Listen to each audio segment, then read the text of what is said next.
Ladies and gentlemen, my name is Morganon, and I can't believe it. We're finally doing it. I've been promising this for a long time, probably a couple years now. I swore I would get back and do Gothic II all over again, since I am no longer remotely satisfied with the original series I did, starting in 2012, I think. And this being one of my favorite games of all time, possibly my single favorite game of all time, it's just hard to look back at that. In fact, I can't even watch those videos anymore. They drive me insane. So, after many years of promising, after 7 months or so of live streaming it through 4 separate times, I'm still not convinced that I'm ready to do this. I have a lot of doubts for some reason. I just can't really explain why. For some reason, I just kept arguing with myself over how do I get this started. And then, earlier today, it just kind of dawned on me. It's the first episode. Start from the beginning. It's as simple as that. So, to the many naysayers from my previous walkthroughs, especially the Gothic I walkthrough that I did, who complained that I spent too long talking about things they don't care about and not really focusing on the game so much, I really had no plan on how to deal with that, because I just want to keep doing what I'm used to doing, the walkthroughs that I like, which are more of a long play, talk about everything kind of walkthrough, not just a here's how you complete the quests kind of walkthrough. But I decided, hey, I'm going to have all this extra footage when I go through all this. Might as well condense some of that down and actually do sort of a companion abridged walkthrough where I only cover the getting started, the important tutorials and stuff, and the quest solutions. Really something that only occurred to me a couple days ago, but I think I'm going to roll with that. It sounds interesting. Now, to answer, I'm sure, what is going to be a burning question for everybody, our intention with this is to go through as a fire mage. I know a lot of people who watched my previous one were hoping I was going to go through as a different faction this time around, but given that fire mage is one of the harder ones to do in this game, I decided I was going to do it again, especially because we went through and found pretty much the best spells and the best way to level up the character to achieve that. It's still extremely difficult to play through as a fire mage, but we're going to do the best we can. And I think as another sort of companion walkthrough, I'm going to do some of the same parts over as the other factions. They might not be concurrent, so don't expect when I do a segment as a fire mage, don't expect an immediate video following that as a paladin or dragon hunter, but that's just the way it is. I'll get to those as soon as I have the opportunity to. Before we begin, I just want to address the subject of mods, because when I was playing through in the live stream, we kind of went through a bounty of different mods, different versions of mods, texture packs, and that kind of thing. So, after all of those experiences, what I decided to do is I'm only going to use the essential mods, the ones that actually get it running and stable, which include the player kit and the system pack, as well as one texture pack, which is the Rhesus, I think that's how you pronounce it, texture pack, that I end up using for most of the live stream. I have ditched the DirectX 11 mod, which might disappoint some people who really want to see it, and I do think it improves the visuals and atmosphere of the game tremendously, but it introduces just way too many problems. There's a lot of issues I have. There's some more crashes, there's a lot of flickering of textures, and there's a lot of problems with, for example, invisible characters. Where the hell is Marcos? Marcos is dead. Marcos is gone. That's a problem. Oh, Halt in the name of Enos. He's fucking invisible. Paladin of the king. Say what you want and... So to avoid those headaches, I decided I was just going to ditch it entirely. Game looks nice without it. I'm not going with the default textures, as I said. I'm using a texture pack, because I do think this game could use a bit of a facelift. There are some issues in the original game with texture, like cohesion and stuff like that I think are addressed in some of the mods.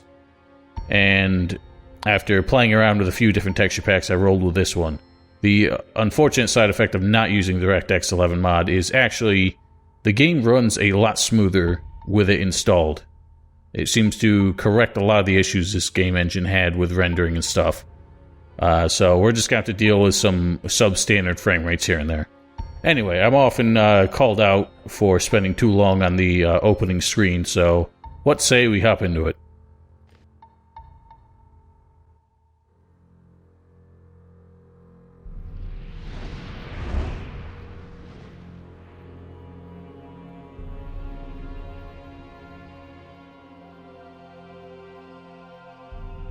A single prisoner altered the fate of hundreds, but he paid a high price for it.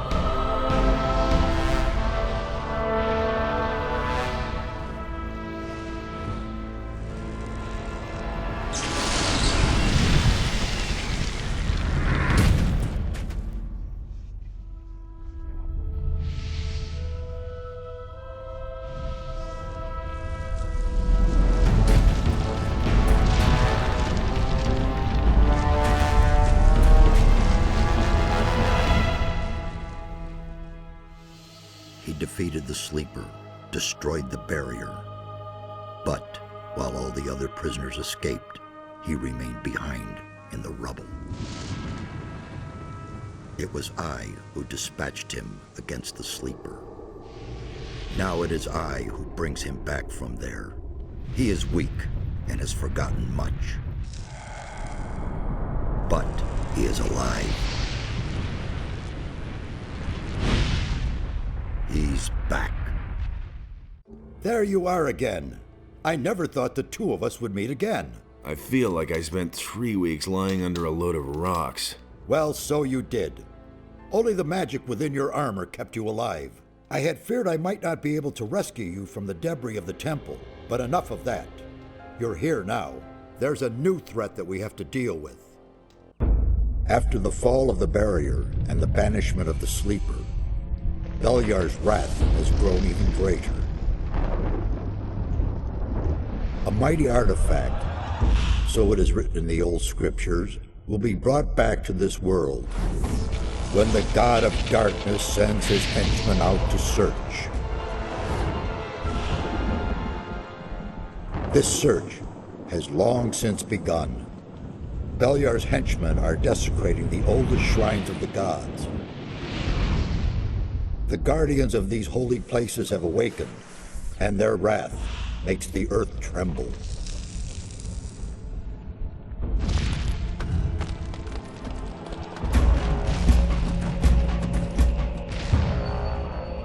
Every powerful magician on this island could sense this wrath.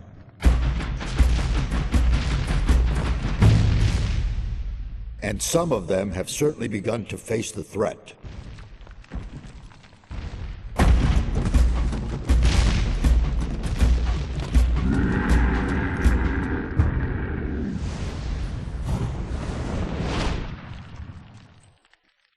I really wish it was that easy to kill those things. You must become their ally. That's the only way to stop Beliar. At least we have enough time now. I did it. The Sleeper Has been banned. You vanquished him, so much is true. But it's not within our power to stop the war that ensues now. With his final furious scream, the Sleeper has set into movement the armies of darkness. It was an order to all evil creatures, a word of power that they were all bound to obey. His last order was, "Come!" And they came, all of them, even the dragons. Dragons? They are creatures of an ancient power. I can sense their presence, even here. And they have gathered an entire army of lowly servant creatures around them. Where's this army now? The army is camped not far from here, in the Valley of Mines near Khorinis, and they're getting ready to attack. We do not have much time left. What can we do? This time we cannot handle it by ourselves. Only the power of Enos will help us against these dragons. A group of paladins is stationed in the city of Khorinis, not far from here. They possess a powerful artifact which could help us to defeat the dragons. They call it the Eye of Enos. You need to get hold of this artifact. Tell the paladins about the threat. You must convince their leader to support us. And once you have talked to him, you need to find the artifact of Beliar. It is the counterpiece to the Eye of Enos. It must not fall into the hands of evil.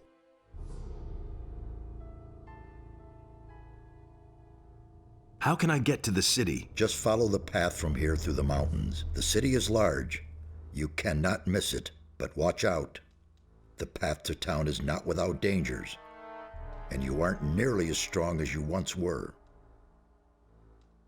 What exactly is the Eye of Enos? It's an amulet. Legend has it that Enos himself was poured part of his power into this amulet. It will restore some of your lost strength and help us defeat the dragons. It also has some other hidden powers. I shall tell you more about that once the amulet is yours. Why would the paladins give me the Eye of Enos? Because you are the one who is destined to wear it. How can you claim to know that? There are a number of reasons. The most important being, you have defeated the Sleeper. If you weren't a favorite of the gods, you'd be dead by now. Let's assume you're right and I'm destined to bear the Eye of Enos. How would the paladins know that's true? The eye itself chooses the one who may wear it. Once you get hold of it and put it on, the paladins cannot doubt your words any longer. I need weapons. I can only give you whatever little I have here. Look around in my tower. Anything that looks useful to you, you can have. I'll be on my way as fast as I can. Good. And one more thing. Don't tell anyone that you've talked to me. Above all, don't tell any magician. Since I have gone into exile, the Circle of Fire has taken me for dead, and that's a good thing. The Menace. So first thing to note is that right off the bat, they introduced two threats to us.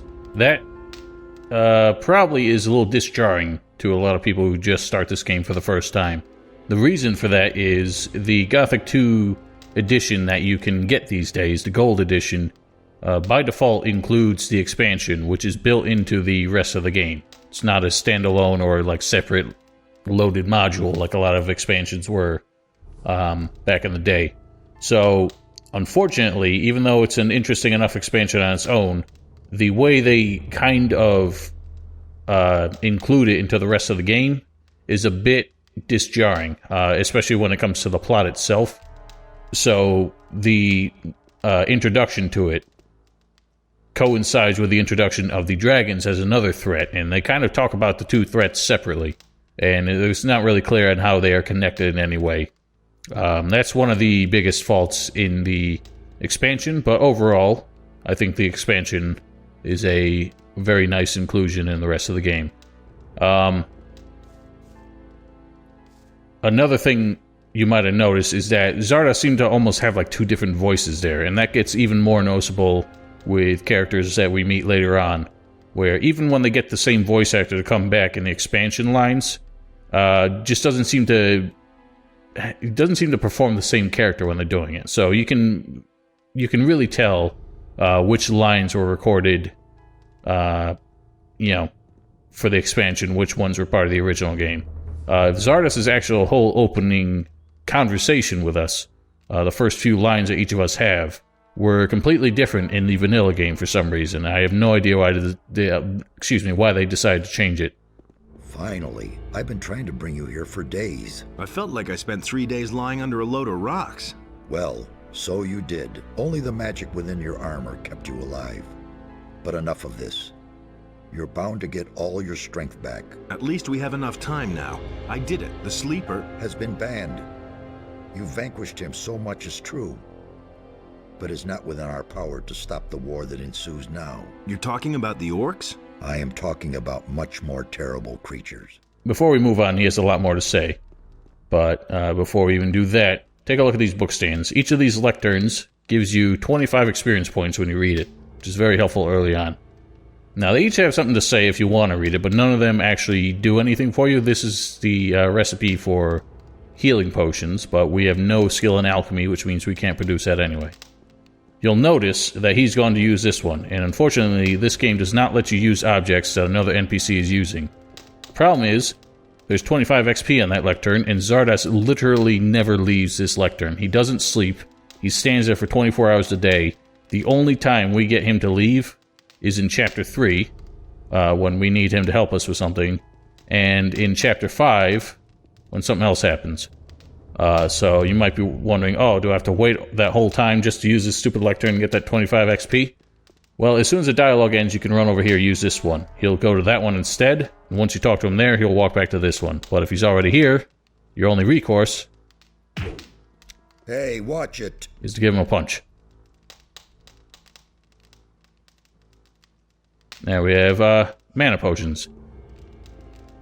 And if you ever wanted to hear Xardas call you a son of a bitch... Hey, watch it. Just you wait, you son of a bitch. Never pick a fight with me again. That was a little janky. But amusing nonetheless. So you notice Xardas just put us asleep there. If you pick a fight with most NPCs in this game, they'll just beat you up. They won't actually kill you. Actually, mages, since they only have access to magic and don't use melee weapons, have a unique spell that you can never acquire. We can probably get eyes on that later. Basically, it just knocks you down, and it's a spell you can never acquire, so it's a pretty unique one. I can't read that. So we find this stone tablet here. Xardas can actually tell us about it for another bit of XP. Can you tell me anything about this stone tablet? First, I suspected it might be a magical artifact, but I finally concluded that it is not of any great significance. I have not been able to decode the meaning of this tablet entirely, but it seems to concern the history of a very old culture. If you want the tablet, it's yours. I have no use for it. I'll bet you it's a recipe for some juicy, juicy thighs. Where exactly are we? As I already said, near the city of Khorinis. I have rebuilt my tower here. But it's only been a few days since we last saw each other in the Valley of Mines. The servants I summoned to build my tower have done a thorough job. You can say that again. Where can I find better equipment? The closest place where you can get better weapons and armor is the city of Khorinis. But down in the valley, you can find some healing herbs that will help you if you get injured in a fight. See the lake right in front of my tower. A secret passage leads to the valley from there. Why is the Circle of Fire not supposed to know about you? I used to be a high member of the Circle. Even then, I suspected that demon magic might be the key to the magic barrier. But I could never have convinced the other members of the Circle to follow this path. So I left the Circle in order to study the black arts. That is a crime for which the fire magicians, the ordained of Enos, the ever good and virtuous, will accept no excuse. They are certain that I'm still alive, but they have no idea where to find me, and that's a good thing too. Now, what you just heard there is the first of a great many continuity errors that this game, unfortunately, commits. Which, in the opening dialogue, Xardas told us not to tell anybody that he's alive, because he says the Circle of Fire has taken him for dead. And then he just says they're certain he's still alive. You can't have it both ways, Xardas. So what actually happened, if you recall from the first game, Xardas was a high-ranking member of the Circle of Fire. After the whole barrier incident, he left into the Orc land and started studying dark arts because, as he said, he suspected demon magic had something to do with the barrier getting out of control. And the fire mages never really seemed to do anything about it or even know about it. Only the fire mages in the barrier seemed to know, because our first goal in Gothic 1 is to deliver a letter to the high-ranking member of Fire, which is addressed to be Xardas, which means none of the mages on the outside of the barrier knew that Xardas had betrayed them. Yet in this game, clearly they do. So, another continuity error. What with? There's an alchemy bench. We don't know alchemy yet, and we don't have the tools for it, so we can't do anything about it. Alchemy is a skill that you have to acquire in this game. Might as well take a look at the character sheet here. Not much to see. We have 100 XP so far, 25 for each lectern, and 50 for talking to Xardas about the stone tablet. Everything else is pretty basic. The unfortunate thing is that this character screen doesn't actually show all the skills in the game, especially under the take trophies. as soon as you learn to take any animal trophies, that'll change to yes. Unfortunately, there are like 8 different skills for animal trophies here. The reason I'm going so slow is for reasons like that. I just walked up and pushed that out of instinct without even really explaining it. If you notice this portcullis back here blocking what was clearly some good stuff, it's the first real clue that there are sort of secret objects in this game. There's a switch here that you can see with your own, own 2 eyes, but there's no highlight over it like there are on other objects. So they do hide switches like that here and there. We don't encounter too many of this early on in the game, but here's one of them. And that is absolutely worth doing because we got a bit of pocket change and a couple of nice scrolls. Scrolls are a type of magic that anybody can equip as long as you have the mana for them. And most spell scrolls only require 5 mana, which means you can use them from the start of the game. These are very powerful tools early on if you are struggling with a lot of the tougher fights that you run into. And Xardas' little firewood pile here is our first weapon, which is a stick. And believe it or not, a stick is better than the next weapon we find, which is a knife. Better in 2 ways, which we'll compare side by side. So we're going to head up the stairs first. Another potion here. Grab that. Now we got our first vista. And here we have a Shrine of Beliar, which shows that truly Xardas does seem to engage in the worship and tributes to Beliar, seeing as he has a shrine here. You bow down, we get a nice spooky effect. You'll notice that it says, pray and offer life energy. These are permanent sacrifices you make in exchange for Beliar giving you money. He actually just gives you straight up money if you offer him hit points. Now, there are 2 issues here. First of all, you can only pray at any given shrine once per day, and that timer starts from 0 when you start the game, so we cannot actually offer anything until tomorrow. If we try to, we lose the thing that we're offering, but get nothing in return. So that's a really shiesty thing that Piranha Bytes did in this game. The second thing is that even though it says 1, 2, or 3 life energy, that's actually incorrect.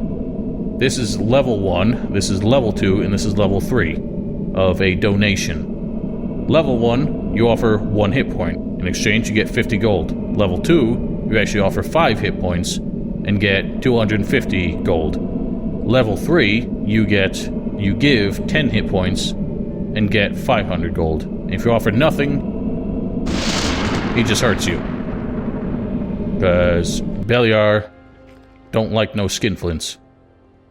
Anyway, that we'll actually be using later, believe it or not. It sounds like a tall order to sacrifice hit points just for some pocket change that you can get otherwise, but there is actually a very nice way we can recoup those losses early on, which I will show you when we get that far. Now, I'm actually going to do a little thing here because I want to expand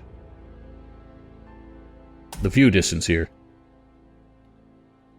What you just witnessed was something called Marvin mode, and we'll touch on that as time goes on. Basically the debug mode for the developers in this game. So here we have a nice chest here. I don't have a lockpick or the key. I wonder where the key could be. Oh, it's right on this table. There aren't actually many chests in this game that I'm aware of that can be unlocked either with a lockpick or a key. Usually it's one or the other. But I think this is one of the ones that do. Now there are 1, 2, 3, 4, 5 more lecterns up here for another 125 XP. This is actually a decent tip for people just starting off. It's useless to parry animals or monsters' attacks. It's better to keep the foe at bay with well-aimed blows, launch a surprise combination attack. In reality, you don't have many combo attacks this early on in the game.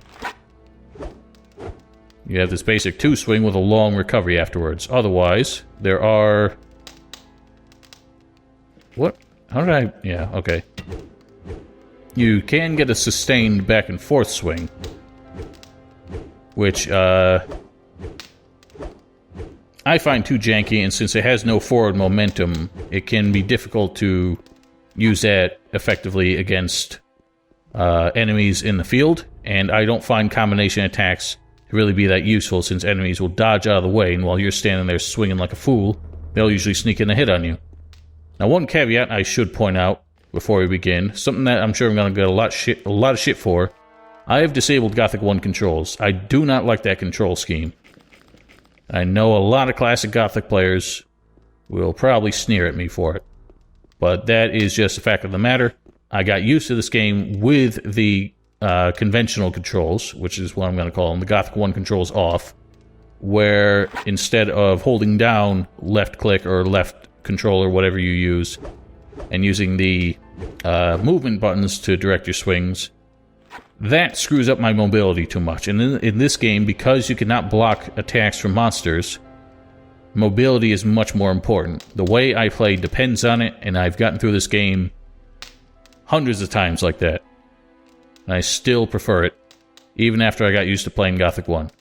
So the rest of these lecterns just have a bit of lore, some other potion recipes, but again, even if you read the recipes, you still need to learn them as a skill in order to actually brew them. So that's more of just a heads up on what you can see later on. Now, as I said, that shrine upstairs, you can only pray at it once per day. We're going to rest until tomorrow, which means technically we could go up there and pray at it and offer hit points. But we only have 40 hit points to spare. If we sacrifice that and get 500 gold, then we have to get to the city with 1/4 of our available hit points taken away from us. Instead, we'll come back and make use of that later. Xardas has a lot of crap hanging around. I realize the game is probably a little bit dark.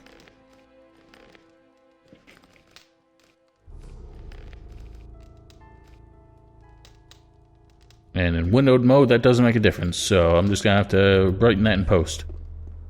Good to know. One other interesting thing I want to point out. Kind of hard to see, but the hero, when he opens a chest, which I'm pretty sure this was true in the last game as well, his left wrist does a complete 360. And it's very bizarre.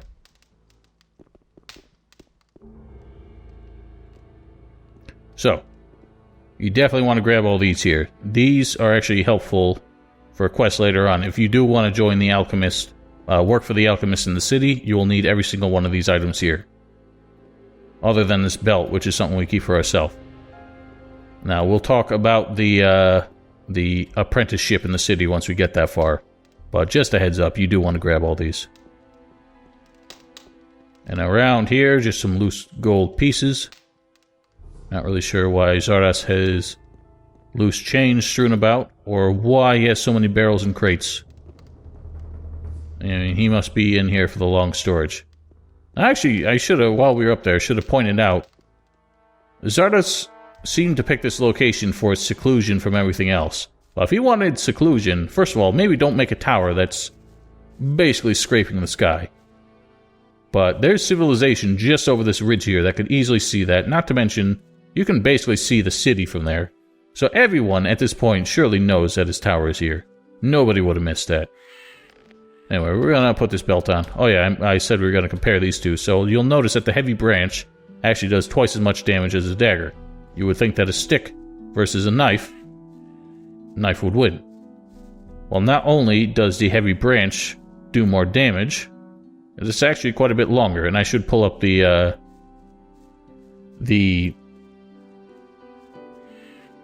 comparison. There's a whole chart on the World of Gothic website, which is very handy. I'm going to link it in the description, and I suggest you bookmark it if you're going to play this. Or just bookmark the whole website so you can refer to it for guides and stuff.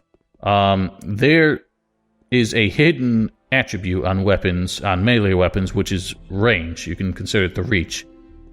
Which is not always 100% obvious just in the appearance of the weapon. Some weapons look long but are, classified as somewhat shorter.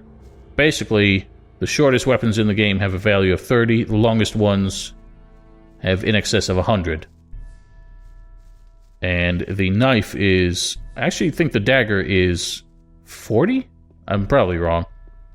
But that's going to be more important a little bit later on when we get a weapon that looks good on paper until you realize it's wicked short and just is not that good. So, anyway, we have yet to encounter any beasts in the game. But you can see there's one up ahead. Now, you've probably heard the story that this game is notoriously difficult and unforgiving for newcomers. So you can imagine the first enemy we come across is not going to give us an easy time. So let's see if we can sneak up on it. I don't think he spotted us yet. Just need him to turn around. I don't know. I don't like that look in his eyes. Even for Gothic veterans, this game can be a challenge. Anyway, let's go. I think this is our opening. Let's get a sneak attack in. Oh, he's running. Yeah, so obviously I'm fucking around. Sheeps are harmless. But our first true enemy is just around the corner. You can probably hear it already. So, the funny thing about the enemies early on in this game, this just appears to be a standard goblin. Ow. You got me. But the enemies early on in the game, the juvenile wolves and rats and all that, their AI is actually a little bit different than the ones we encounter later. Usually they're not as aggressive, and you might think that's probably to make the game a bit easier for newcomers, but I actually find that the less aggressive ones are way more annoying to fight, because their AI is less exploitable. They're a little more unpredictable, and you don't know when they're going to attack. They're also way more defensive as a result. Goblins, not so much, because goblins actually have no ability to dodge your attacks. But they do move around quite a bit, and can be very annoying to try and hit. Now, all food objects in this game, well, most food objects in this game, and most herbages, usually restore some health. Some of them do more.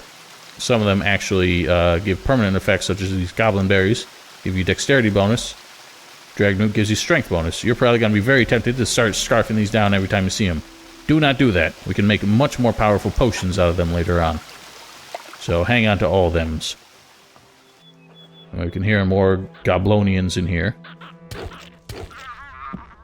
You'll notice right there that one of my attacks seemed to do substantially more damage than the other one. So when you open up the character sheet and you look at your weapon skills here, you'll see one-handed, two-handed bow and crossbow.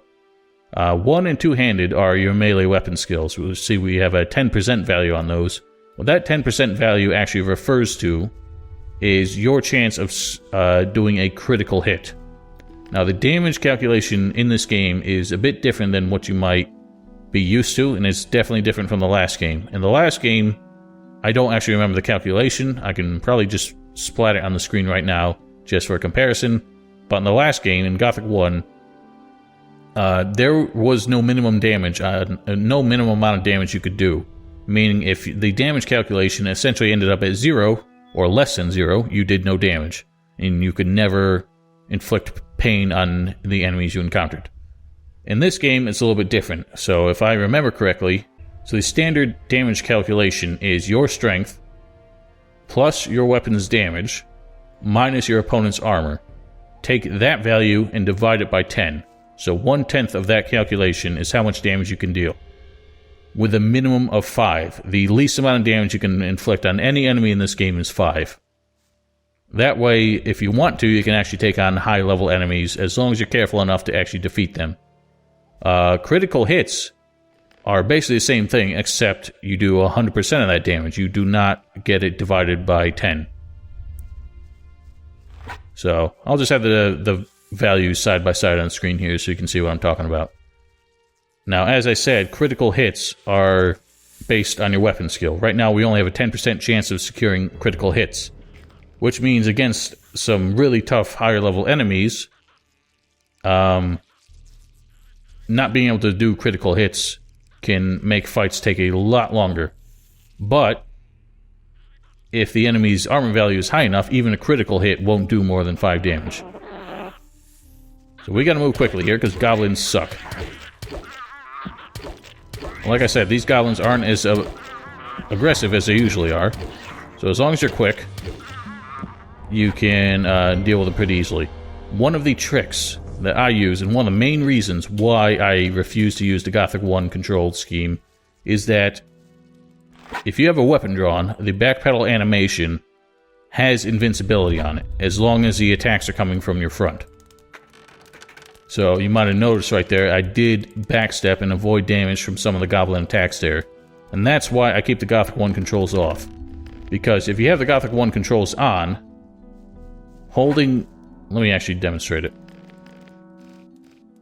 Even though if you're playing this right now, you should be able to tell. If you have the Gothic 1 controls on, holding left click and pressing the back pedal key actually does the block animation.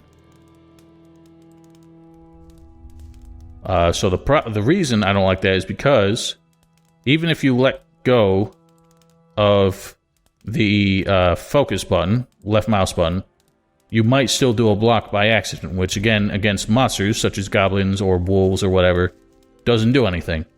If you're in the middle of an attack and you try to backpedal at the end of it, you block instead, because even if you release left mouse button immediately after the second attack, it still does the block because you're still in a combat sort of focus. By turning that off, you'll notice we can do the second attack, and before the animation even ends, you can backpedal, and that backpedal has invincibility on it. That extra fraction of a second makes all the difference in this game, in my opinion, and I cannot live without it. That is the #1 reason why I do not keep that control scheme on. Anyway, that's just me. You play how you like.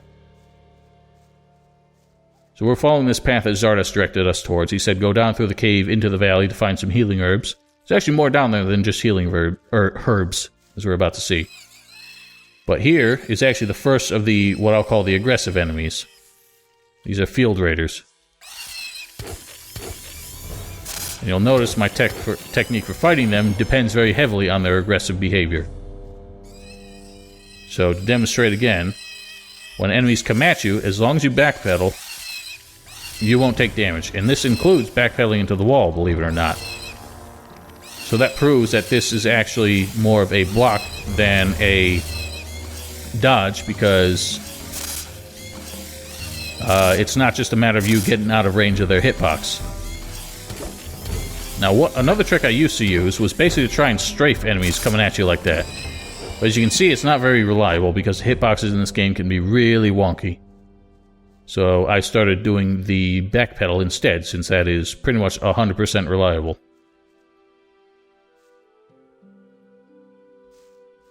Anyway, plenty of loot to be had in here. Nothing too exciting. Got 3 fireball spell scrolls right now. Those will be very handy later on. Although we probably won't actually end up using it just because of the way I do things.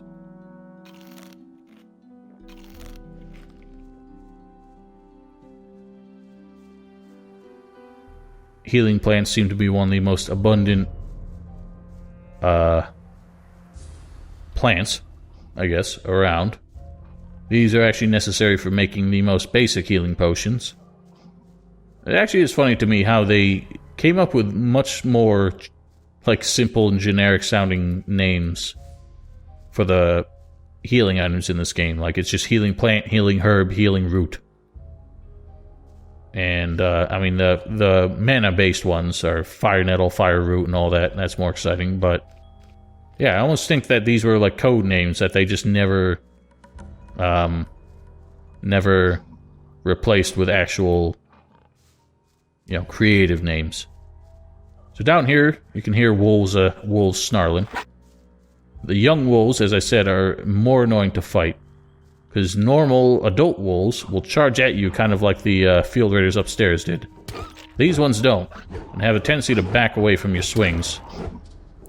And while you're in recovery from the swings, like to sneak in a little chomp on you. What I like to do is kind of go around the perimeter here, wipe out the wolves. There's a neat little treasure, which you might see on our left there. A leather satchel. If you find these around, they're usually full of a little bit of gold. Some leather satchels in this game belong to NPCs. Those we'll find later.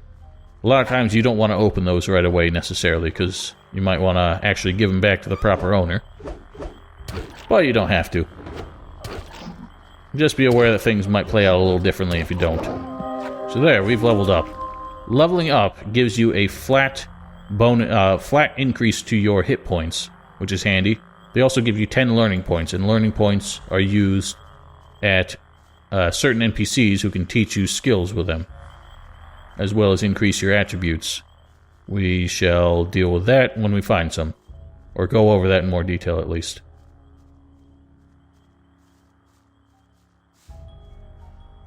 There's a strange man by a fire here. Is that you? Really? Man, am I glad to see you. Ignore what's going on in the background there. Lester, how did you get here? That was a crazy escape. After the barrier exploded, I wandered around the area for a while in total confusion. Then I spent days fighting my way through these woods until I finally found this valley here. Diego, Milton, and Gorn are still in the Valley of Mines. At least, I think so. So I just kind of rolled with it, but if you don't recognize any of the characters, feel free to use the dialogue option that makes it clear you don't remember them. That's actually... those were written in just for the sake of players who never played the first game.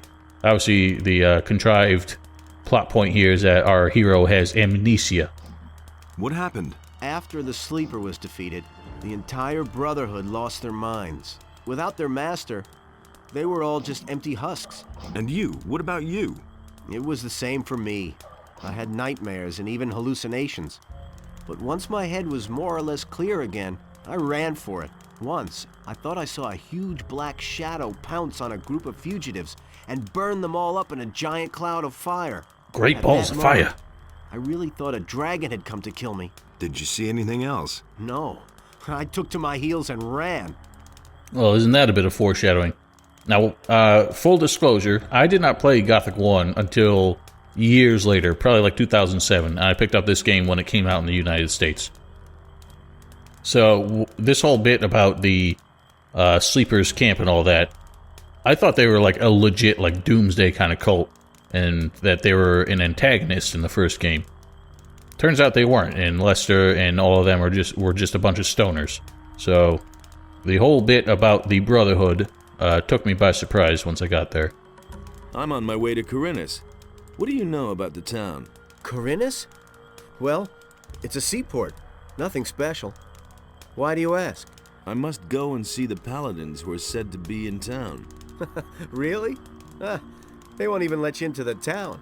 And certainly not to where the paladins are. Do you have any suggestions how I could get into town? I certainly do. I worked for an old alchemist named Constantino some time ago. He has great influence in the city, and he's instructed the guards at the gate to let anyone through who can sell him rare herbs. So it's quite easy, really. You collect a large bunch of the plants that grow here all over the place, and then you pretend you're working for Constantino, and in you go. But don't collect a mix of this and that. The guards aren't all that bright, and they know nothing about alchemy. The bundle needs to look good to them if you want to get through. I think that 10 specimens of the same kind of plant should do the trick. Thanks for the hint. So you might notice that their inflection on that little dialogue there was a little bit different. Actually, it almost sounded like they were in a different environment, because that was another one of those lines that was added by the expansion. They gave you another avenue to get into the city since it's a bit tricky to do. But I question how a single merchant is somehow able to direct the town militia in letting people come and go when there's quarantine on the city. How long have you been hiding out in this valley? I don't know exactly. A week, maybe? But there's one more thing. When I came here in the evening, I took a look up on the mountain, and there were only a few trees there. And when I looked the next morning, that tower was there. I could have sworn it wasn't there before. Since then, I haven't left the valley. You mean Xardas' tower? I knew he was powerful, but creating a tower just like that... Xardas the necromancer? He lives in that tower? I don't know if I like that. Don't worry, He's the one who rescued me from the Sleeper's Temple. He's on our side. You need to tell Xardas about the shadow. It could be important. You don't think it was my imagination? You mean there really was a... Dragon, yes. You're getting into the thick of it again, am I right? I shouldn't say in the thick of it. Not yet. Well, good. If it's so important, then I'll go see him. But not now. For the moment, I'm going to rest. I'm still exhausted after the escape from the penal colony. I think you've got big plans. I'll see you later at Xardas's. Now, he doesn't go to Xardas straight away. The trigger for him going there is actually us arriving in the city, I believe. So until then, he's just gonna chill here. What do you know about the area? If you keep going down that way, you'll come to a farm. The city starts a little way beyond that, but be careful. There's not just wolves and rats hanging around here. There's goblins and bandits, too. So, when you first hear him say, if you keep going down that way, you're gonna encounter a farm, it sounds a little bit weird because, in reality, if you head that direction, you just run into a wall. This valley is very secluded down here. What he really means is if you could keep going along the road back outside the cave that we came in through. I don't know what this wolf is up to. Just kind of walking into walls. So yeah, every enemy that you kill usually drops something. We're about to encounter a couple that don't. But any mammal usually drops raw meat that you can use. You can eat it raw, it's not quite as effective, or you can cook it, which we'll do a little bit later.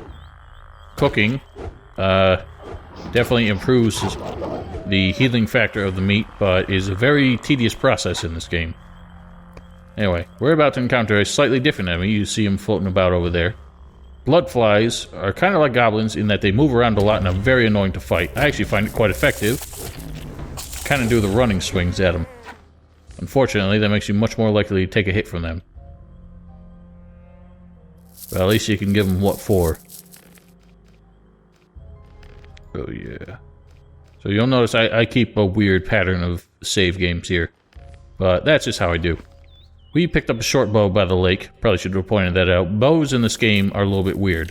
You'll notice that bows and crossbows still have the same skill scale, 10 to 100%.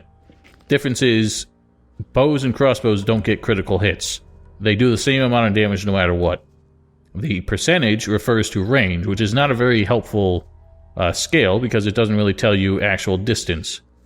Anything beyond... I'm not actually too sure how the scale works. It does increase your range, but technically at almost any distance you have a chance of hitting things. It's just that chance becomes exponentially higher the closer you get. Now, we have a bunch of rats in here. Rats are a funny creature. Oh, well, they didn't do it there. Whatever. I'll just shoot them in the face. So rats, if they cooperated there, but that one got too close and it screwed everything up. If you manage to shoot one of the rats while the other ones are still hanging around, they'll just turn around and immediately start eating the one that you just killed. So rats have what I would have liked to call a scavenger personality, but since scavengers are an actual creature that exists in this game, that's kind of confusing. Basically, there's a certain type of creature AI where you can essentially lead... if they're chasing you, you can lead them past a corpse, and then instead of chasing you, they'll stop and eat the corpse instead. Here, I'll demonstrate with this one. We got another one here. So, as he chases me, if I lead him past the corpses of his comrades, he'll probably get distracted and leave us alone. So there you go. He is very narrow-minded. And of course, while he's eating, he's not really paying much attention. You can usually get close enough to just... I guess not. Usually get close enough to just pop him with an arrow, and then you don't even have to fight him. There are certain other enemies that have that similar AI, including actual scavengers. The only thing is, if you deal any damage to the enemy, that no longer works. As soon as you've damaged them, they're locked on you, and they will not let up. Some other enemy type, monsters also have a pack mentality that can screw that up as well. So if you injure any one of them, they're all going to come after you, and you can't distract any of them like that. But rats don't have the pack mentality, therefore, or actually rats do, but for some reason they still do that. And I think the reason for that is rats are the only cannibal enemy type in this game, because scavengers won't eat the corpses of their own kind, but rats will. So that kind of makes things go all funny. Anyway, we picked up a weapon down there. It is a rusty sword. Looks quite good. We can't use it. One of the things that they did in the expansion was vastly increase the stat requirements for every weapon in the game, to the point that the requirement of strength or dexterity or whatever is usually equivalent to the amount of damage. So, the weapon that does 30 damage needs 30 strength. We only have 15. We're not going to be able to use it. And by the time we are able to use it, we'll probably have something better.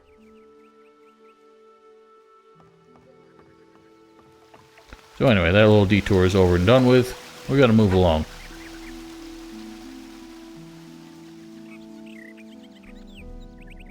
Got another woof.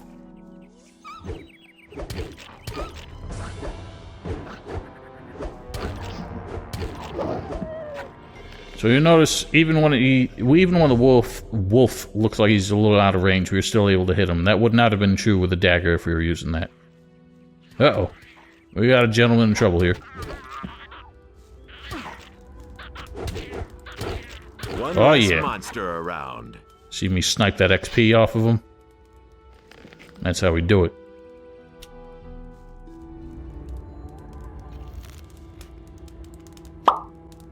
Trouble?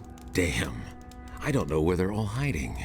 You kill one, and shortly afterwards they're all back again. Wait a moment. I know you. You're the fellow who was constantly baking arrows for me in the Valley of Mines. I can barely remember. Oh, come on.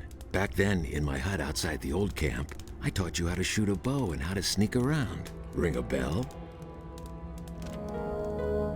What are you doing out here? I'm a hunter. Above all, I hunt scavengers. Where will I get a bow? Here, I sell the best bows in the old camp.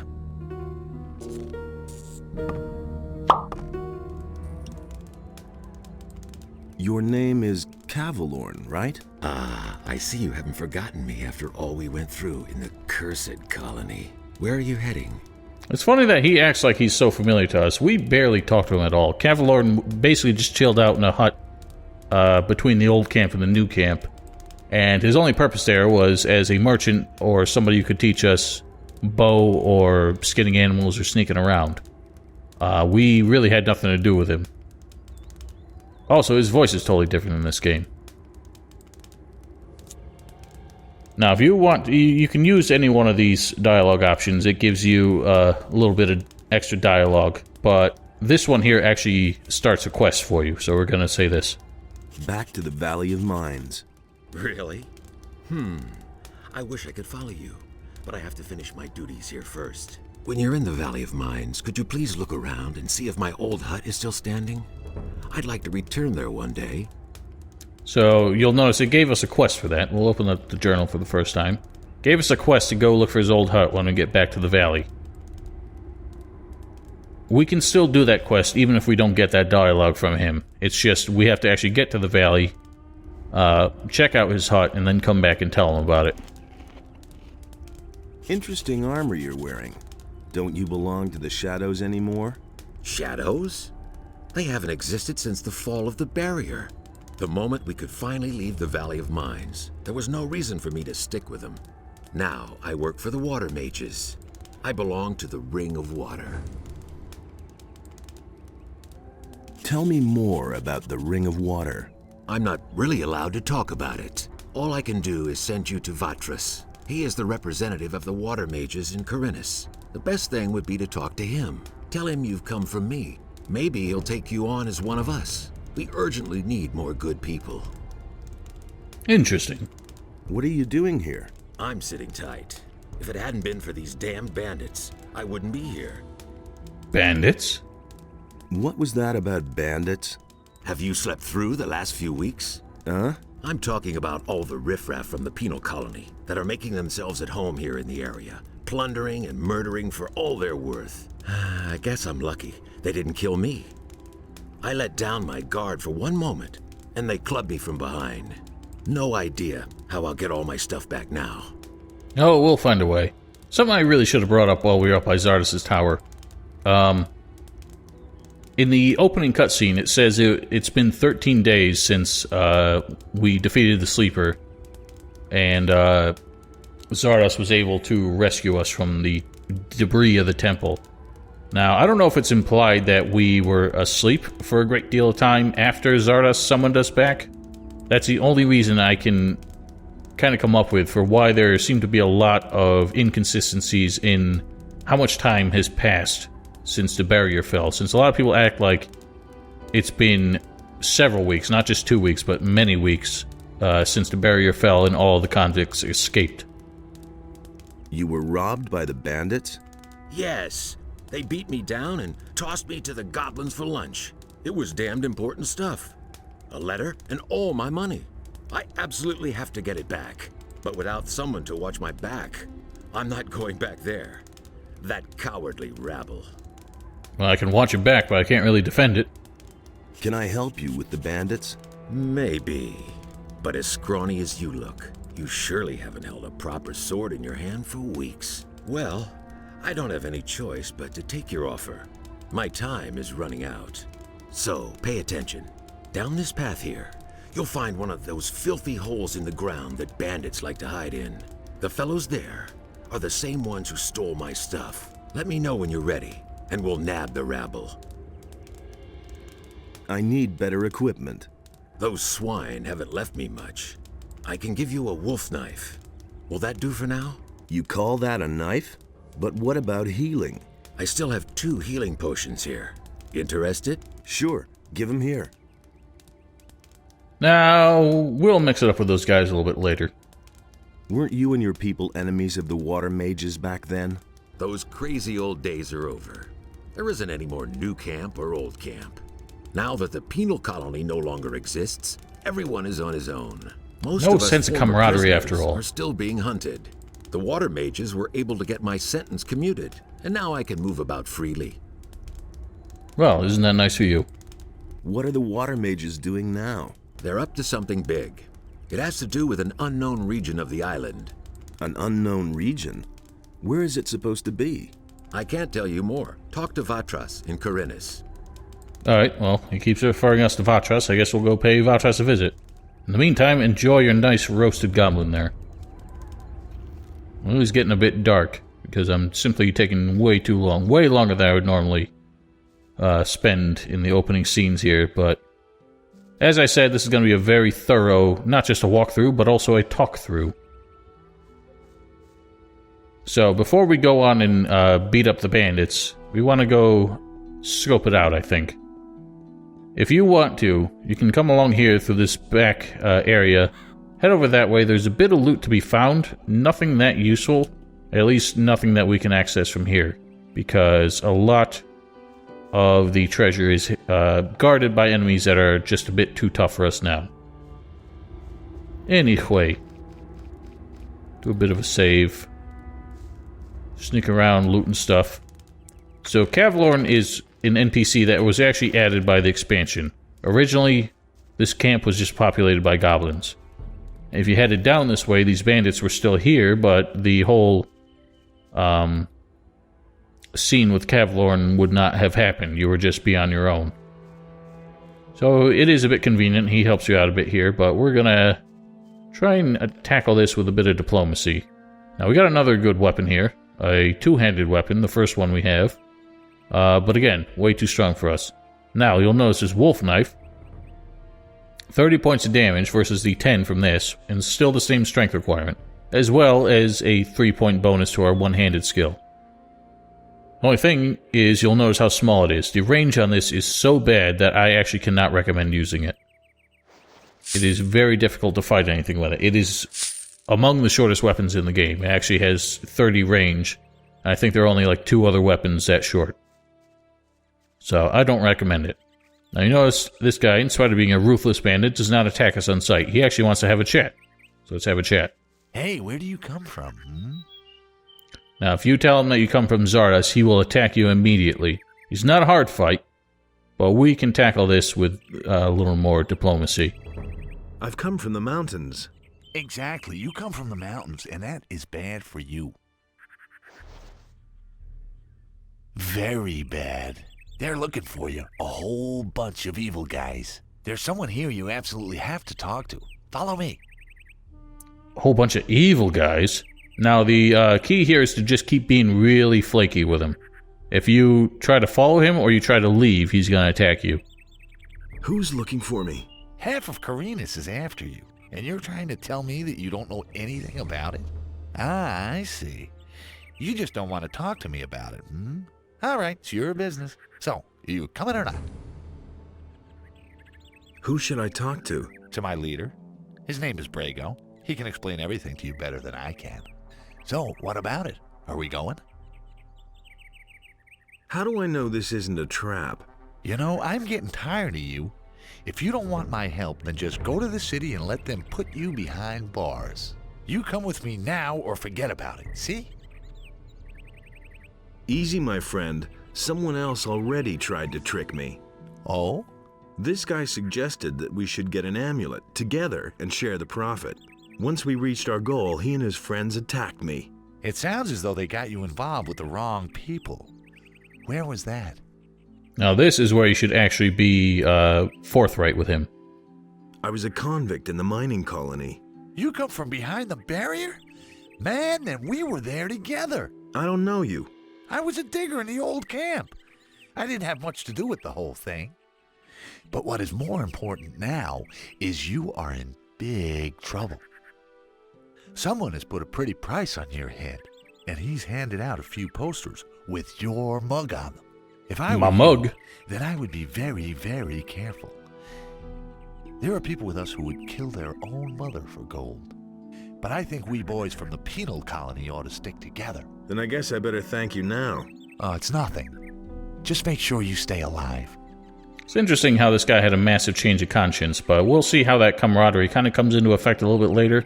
Although, being bandits, a lot of them are, just bloodthirsty, ruthless, money-grubbing. If we had followed him inside, they would have killed us up there. So, that's as simple as that is. I wouldn't go into the cave up here if I were you. My buddies in there will tan your hide, and they know something about fighting. Oh, do they? Now, we're gonna chat him up, but first, I'm gonna put this down over here.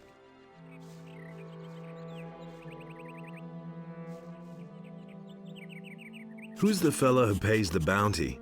That I don't know. There's only one of us who knows him. And who would that be? Hey man, I can't really tell you that. You know how it goes. 10 gold pieces for the name of the guy who raised the bounty. Oh man, I really can't do that. Spit it out already. Oh man, all right. His name is Dexter. Near the big farm, there's a steep rock. There's a watchtower up there, and a few mines. He has his hideout somewhere nearby. I just realized I haven't got 10 gold pieces left. What? Oh, forget it. It's my own fault. I shouldn't have told you the name before I saw the gold. And just don't tell him who told you. So yeah, we kind of cheated him there, but that's an important bit of information that we will need later on, believe it or not. Can I have the picture? Sure. After all, it's your mug on there. Is there anything else that might interest me? You mean about the area here? If you want to stay alive, stay on the paths. The farther you go into the wilderness, the more dangerous it is. Alright, that sounds useful. There's bound to be a lot of trouble here before long. What's up? A guy named Cavalorn is coming to get you. Rats, he's still alive. I'm out of here. Notice his voice changed there as well, because once again, That's a line that was added by the expansion, because, of course, Kavlorn did not exist without the expansion. Anyway, it's getting dark. We should probably deal with these bandits before long. We got 50 XP for warning that guy, saved his life, which means we don't get to kill him. I mean, we could just go and kill him afterwards, but that would be dirty. But we would get just as much XP for killing him as we would for saving his life. So, either way, same reward. Let's mix it up with those guys. Sure thing. Just keep my back clear, okay? Now they're in for a nasty surprise. These other two inside, we simply don't have a choice with. They will not negotiate. So we'll have to head inside and make short work of them. Although we won't actually do any fighting. Because hilariously, as much as afraid as Kavlorn was, I mean, he mops the floor with these guys. He doesn't even need our help. If you want, just for pride's sake, you can sneak a couple hits on them. But if you land 2 hits on these bandits, they actually do switch their aggro. And they will come after you instead. But there is a technique. Ow. They do a lot of damage, though. But you can kind of sidestep them while they do that wild flailing swing. It turns out you actually can beat them. And as much as I said Kavlorn would mop the floor with them, he really doesn't. Now chat to him as soon as he put his weapon away. So, that's done. Important. They shouldn't have messed with me. Then I can finally fulfill my mission. I've lost too much time already. What sort of mission? Yeah. First I have to get into the city, and then later. I don't know how I'm going to get all that done in time. What about me? Why not? You could take the letter into the city. Then I'll have a bit more time to take care of my equipment. One of the bandits must have the letter in his pocket. Take it to Vatras, the water mage in the city. You'll find him in the temple of Enos. He preaches there all day. Tell him that I wasn't able to get it done. And if he asks where I am, just tell him I'm already on my way to the meeting point. Okay? Oh yeah, one more thing. First buy some decent clothes from the farmers. Otherwise, you may be taken for a bandit. Here's a couple of coins. Sweet. Can you teach me something? Sure. You know that. Man, they really took a lot out of you. You can't remember anything at all, can you? Couldn't even remember your face. I want to look. Sure. So he can teach us one-handed weapons, bows, and how to sneak. None of those are going to be useful to us right now, so I'm going to ignore it. So the funny thing is, even though he says he's got things to do, he just goes back to his little camp and keeps sitting there eating and shrinking his head. Wait a minute. That was a mistake. Brago is the one who has the letter that they are looking for. It is carefully sealed. Luckily, the bandits aren't smart enough to read, otherwise they might have cracked it open and that seal would have been broken and secrets would have been revealed. Now, if you do want to, you can read that letter. It breaks the seal as soon as you use it, which is not a good idea. Also, you may have noticed these corpses moved. That's a hilarious quirk of Gothic II. For some reason, if the corpses haven't despawned, they will actually, every time you change the time of day by sleeping, they will move to where they're supposed to be at that time of day. So yeah, the corpses get up and walk around. So we did a save there. I recommend you do the same if you want to read this. So as soon as you open it, we have advanced to the portal. I think that was supposed to be advanced. You are correct. It indeed appears to be there were believers in Enos. I ask you again to verify this once again. I ask you to verify this once again with the help of my notes. Not spotted any curious stone beings. Earth continues to quake. Studies will bring us more enlightenment. The ornament which we have found, far more important significance than we first thought. Is a crucial key artifact. Alas, it is not complete. Dispatch one of our children from the Ring of Water to bring it back to us. If possible, do not send Kavlorn. Well, even Kavlorn couldn't deliver the message of his own incompetence. Anyway, that was addressed from Xardas. So, yeah, it shows as an open message now. If we deliver that message with a broken seal, we actually get less XP as a reward. So we don't want to break that. We were just looking that over for curiosity's sake. Now my curiosity is sated. So that was addressed from Xardas, which is a name you might remember from the first game, the leader of the Water Mages, and somebody who probably still has a seething rage bubbling for us. But we'll cross that bridge when we come to it. You head on down the way here. There might be plants out in the grass. I'm not looking for them all. Head on down the way here. The bandit that we warned off just runs down to this corner and hides amongst the trees. Doesn't have anything more to say down here, but we can get back to him a little bit later.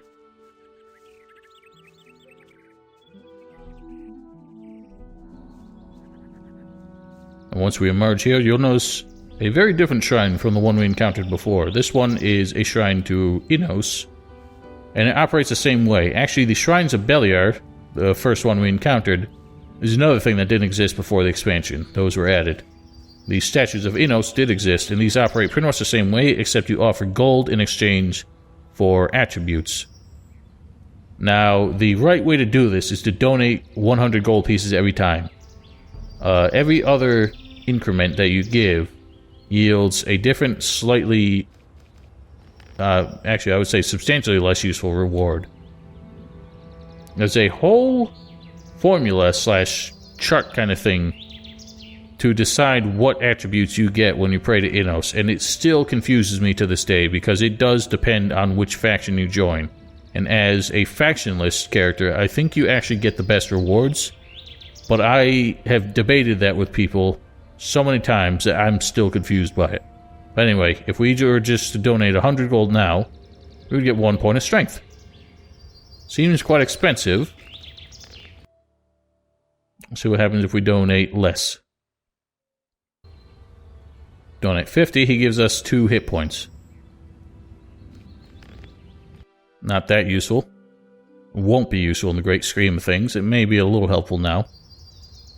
If we were to donate 10, get 1 hit point. Even less useful. But given that it's 10 versus 50 hit points, we could just keep ticking them up by 1 hit point for 10 gold apiece, as opposed to 2 hit points for 50 gold. But that's not worth our time. If we were to donate nothing, Enos thanks us for our prayer. Well, you're fucking welcome. Anyway, there are other creatures here. We got more small blood flies, and as I said, blood flies are very annoying to fight. I find the easiest way to deal with them is point-blank range with a bow. Because these only take 1 hit from a short bow, even at very basic skill. Because the difference between bows and one-handed weapons, as I said, is that they don't do critical hits. However, their damage is affected by your dexterity. This being a short bow with 15 damage, plus our 10 dexterity, equals 25 damage. And I have no idea what the bloodfly hit points or resistance to arrows really is. But apparently the calculation works out to a perfect one-shot kill. Well, we found the farm that was talked about by Lester.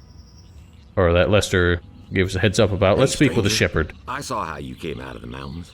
You can be glad you didn't come by here 3 weeks ago. We would have taken you for an escaped convict. And we made short work of those. You look completely done in. What do you want here?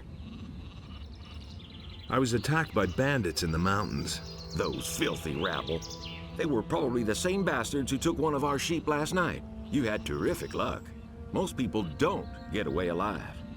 Well, maybe you should actually, wrangle your sheep at the end of the night, instead of just leaving them wandering the plains on their own. Those bandits won't trouble you anymore. Why? Are they dead? They picked a fight with the wrong guy. Thank Enos. Here, it isn't much, but I want you to have it. I'll tell the others about this. 3 bottles of wine. I'm on my way to town. The way you look, you'll have to bribe the guards to get in. And you have to know what they want to hear. And that would be? Well, for example, that you're from Lobart's farm and want to go to the smith in the city. But that won't do you any good. You don't look like a farmer. I see. I wonder how we could remedy that. I need better equipment. I can imagine. But I tell you right now, we don't have anything to give away. If you can pay for what you want, Lobart will sell you something. Otherwise, go to him and ask him if he has work for you. Where can I find Lobart? Well, on the farm, of course. The farm belongs to him. And don't try messing with him. He's thrashed a lot of tramps and thrown them off his farm. Is that so? There's another of those scummy Woof. beasts. Well done. One dirty beast less. A mouth will come and nick that kill from you and steal your XP if you let him. So that's why I had to make haste. There was actually somebody commenting on some of my old videos saying that basically he would never let an NPC kill a monster and steal the XP from him. Quite frankly, it's impossible to do that in every circumstance. And I'm not that fussed about little bits of XP that I miss out on. We'll have plenty by the end of the game. So Malith brought up the bandits to us. Maybe we should let this guy know that they're looking for him. One of the farmers outside of town sent me. What? The farmers know the hideout? They have noticed the missing sheep. Damn. Well, then I'll have to move. If they find the hideout empty, maybe they won't keep looking for me. So I find it funny that he refers to the hideout being empty like he knows we killed everybody in there. But he also doesn't seem to care about Brago and the other guy. Now, if we were to follow him, he would actually walk right back to the camp where Cavalorn is, because he's an idiot. And, of course, as soon as Cavalorn lays eyes on him, Cavalorn will kill him. As long as you don't follow him there and he despawns off screen, he's perfectly safe. And the reason I prefer to keep him alive as opposed to watching Cavalorn just make mincemeat out of him is that he actually can help us a little bit later. In a very unorthodox way, but one that I highly recommend. Now you'll notice we're getting some major performance drops here. This farm, for some reason, has the worst frame rate out of like any area in the game. Especially when you face towards the city, but that's just something we have to live with. Why are you hanging around on my land? Whose side are you on? The rebelling farmers or the king? I don't understand. What? Don't mess with me, boy. I want to know where you stand. So who are you for? Well, I'll go with the answer that would seem to please him the most. I'm for the peasants. Ha! That damned warmonger Onar will drag us all into the grave. What do you think? How long will the paladins just stand by? After what Onar has done, the whole city is in an uproar. I wouldn't know. I haven't been there. What's going on here anyway? Don't you know what's going on? Boy, where are you from? We're on the edge of a civil war. Up till now, all the farmers looked at the tribute to the city as fair taxation. But since the paladins have come to Khorinis, the city guards visit us more and more often. And little by little, they're taking everything. If it goes on like this, soon we won't have anything left for ourselves. Some farmers are starting to rebel. Onar was the first of them. Tell me more about this Onar. Onar is the biggest farmer here in the area. He is broken with the city. They say he's hired mercenaries to keep the city guard off his back. Can't blame him. In any case, no royal soldier dares to set foot on his farm anymore. Who are those mercenaries that Onar hired? I don't know much about the guys.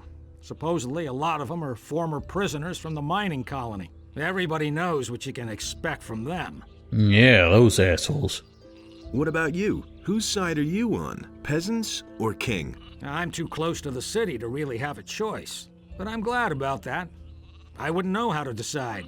The king is bleeding us dry, and Onar sets his mercenaries on anyone who won't join him. That's why most of the other farmers are still undecided, but sooner or later they'll have to choose one side or the other. So it sounds hilarious because he was so self-righteous when we walked up here, demanding to know where we stood before he knew anything else about us. And yet he freely admits that he wouldn't be able to decide one way or the other. I'm looking for work. I can't use another farmhand, but I could offer some work to a day laborer. Well, what I mean is, you can lend a hand in the field, and there are certainly a few other things to do around here. I could pay you with gold, or give you a few decent things to wear. The things are worth a fair bit. I can't give them to you for nothing, but I can sell them to you cheap if you work for me. By the looks of you, I should say, take the clothes. Anyway, the small turnip field next to the barn needs to be harvested. Turnips? All right. Then hurry it up a bit before I change my mind. Have you got anything else for me to do? First get the turnips in from the field. Then we'll see. I need some sensible clothes. I can give you clean farmer's work clothes. Can you pay for them then? How much for the work clothes? Well, we'll see. Maleth said you chased the bandits off. The bastards have caused us a lot of trouble.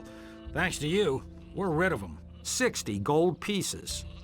So believe it or not, he actually starts at 70. Well, that's still too expensive. Well, suit yourself. So apparently killing bandits that have been stealing his sheep and harassing his farmers is only worth 10 gold coins to him. So basically, he will never sell the, he will never give the farm clothes away for free. The lowest we can get it down to is 30. Now, I'm actually curious, because when I was doing a test run of this earlier, I found out you don't actually have to bring him all the turnips. But I don't know how many you actually have to give him. So we'll just try one. Hey, you! Here's a whole turnip. Here are your turnips. Well, that's not even 20 of them. Did you eat the rest? I hope not, buddy. Otherwise, you can forget your pay. Get out there and get more. Go back to work, or I'll make you. Jesus! I've never actually heard that dialogue. So I guess we only need to bring him 20 of them, but he will actually... he'll take all 25. So the thing about turnips... they're worth 3 gold pieces, but that's their base value. Obviously, we never get base value when we sell things. So I'm actually going to collect exactly 20, because we can use turnips later on in the game. Not for much, but there is something that we need later on in the game. And it's just an excuse not to buy them from somebody. So we'll get all 20 that he needs, and bring them to him, and then we'll pocket the rest. Here are your turnips. Hey, you're not all that worthless after all.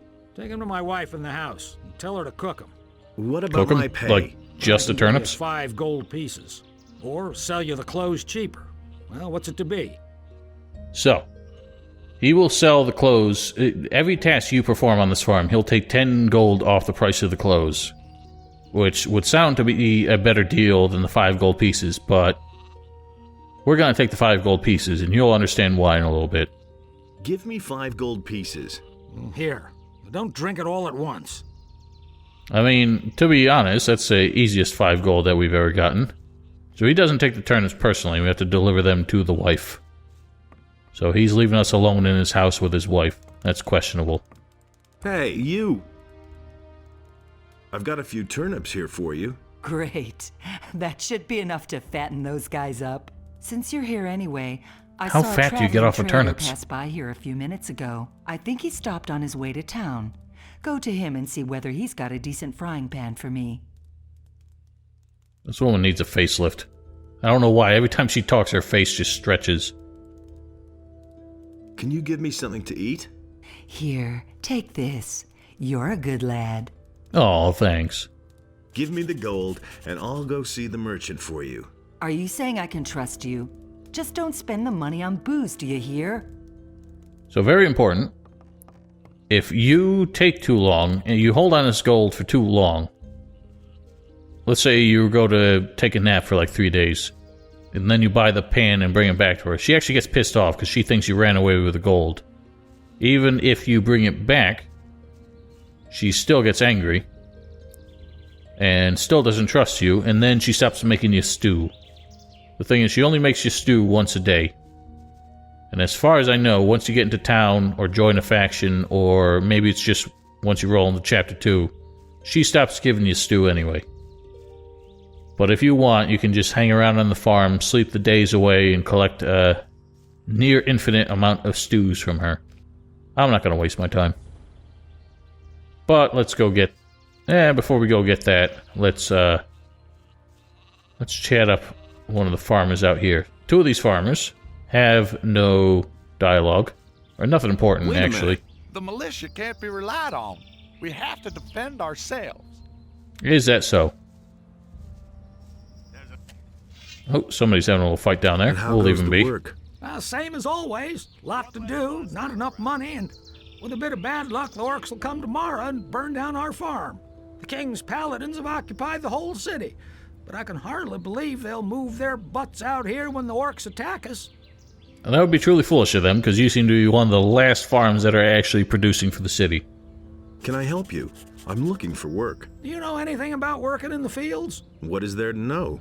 In that case, I think we're fine here. Thank you. If you want to work for Lobart as a day laborer, I can only warn you, he pays people like you really miserable. He offered to sell me some clean clothes cheap if I helped out on the farm. Well, I don't have anything for you to do, but you can bring me and the boys something to drink, fetch me a bottle of wine, and I'll tell Lobart you were a real help to us. Well, conveniently, I got those for working for another one of yous. Here's your wine. I'd better not ask where you got it from, huh? Maleth. That's from. Who? From. Who cares? Well, thanks anyway. Lobart will only hear the best about you. Well, that's nice. I'm headed for town. And? Is there anything interesting you can tell me about the city? Nope. But Maleth goes to the city from time to time. Maybe he knows something. I mean, something that would interest you. That sounded conspiratorial. Is there any interesting news? I could have sworn I saw an orc over there on the edge of the woods 2 days ago. Since then, I've kept at least one eye open at night. That's some ominous foreshadowing. Alright, well, let's go look at this merchant. I have to question where this merchant was coming from, because I can't imagine he only came out here to sell a frying pan or possibly some tools to the farm, unless he was buying stuff. But Hilda's dialogue suggested that he didn't stop on the farm at all. He just happened to stop here for a break. But where would he have been coming from? There's nobody to deal with up in the north, or I call it north, up in that direction. And there's no way he knows that, like, Xardas and Lester and was dealing with the bandits. I mean, maybe he was dealing with the bandits, who knows? This guy, as we'll find out, is a bit of a shady bastard. Who do we have here? You're on your way to the city. Am I not right? Who's asking? You look like a fugitive. All fugitives are headed for the city. You could even be a former convict for the mining colony. I don't care where you come from, but I believe I have an interesting offer for you. I have never heard such slander in my life. What do you have to offer? The way you look, the guards will never let you into the city. I can help you get into the city. I have here a small piece of paper with the royal seal and the governor's signature. A pass. With this scrap of paper in your pocket, you can run about as raggedly as you please, and the guards will leave you alone. Interested? There must be a catch to this. No catch. You will merely owe me a favor. A favor sounds like a catch to me. How will you get into town? The guards know me. I will simply tell them that I have lost my pass. Oh, convenient for you. What do you want for your pass? I knew you were the right man. Listen, you will get the pass from me, now. Just like that? Just so. But if I meet you in the city, you owe me a favor. Do we have a deal? Absolutely not. No, keep your paper. I seem to have misjudged you, huh? Well, do you want something else? Can I interest you in my wares? Yeah, I'll take a frying pan. Show me your way. Take your pick. So he sells frying pans. He also sells quite a few weapons that we are not going to be able to use at this point. He also sells this amulet of magical protection, which is very expensive. We can afford it, and will not help us at this point, because we're not going to be dealing with any magical foes anytime soon. Now, this sword I'm going to hang on to and talk about it in a bit. I'm going to sell this wolf knife because it's garbage. Sorry, Cavalorn. I know it must have been a great expense of yours to give it to us. But it shall fund our cause. I've got to go. Suit yourself. So naturally, that won't be the last we see of this asshole.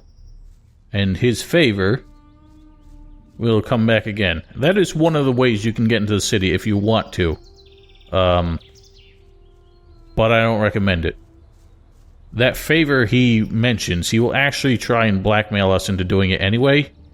But the difference is, if you were to take his pass, then that would basically be the reward for doing his favor. If you don't take the pass, he'll demand the favor from you, but will end up rewarding you anyway, which is more helpful. But you also just don't have to do his favor. There are other means, and we'll get to those when we get there. Now, you'll notice this weapon here, its actual requirement is in dexterity, not in strength, like most weapons. There are quite a few weapons like that.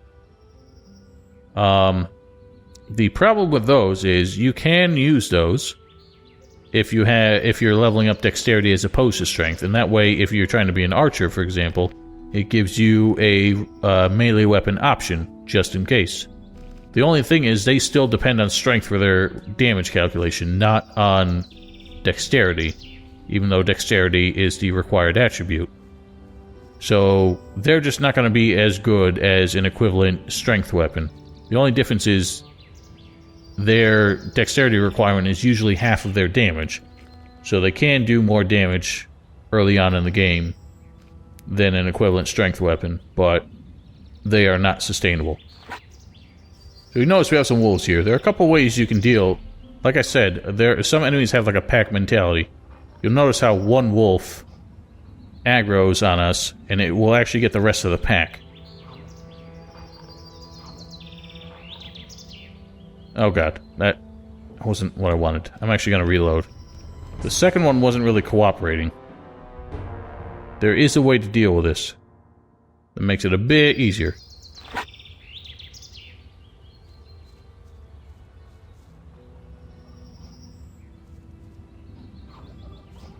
See, that one got a little bit closer. Ah, that still didn't work. It's very tricky, but there's a... Oh my god, they're aggroing at the same time. If you get on the cusp of one of them, and the other one comes a charging, which that one won't. Isn't... Okay, see, now we got the other one coming at us. We just lure him further away. We can avoid the other one coming at us. Oh god, it didn't work. Whatever. It's very tricky, because they have to, like I said, they have the pack mentality and they have to be out of range of the rest of the pack in order to not aggro the rest of them. Very annoying. Whatever, I tried.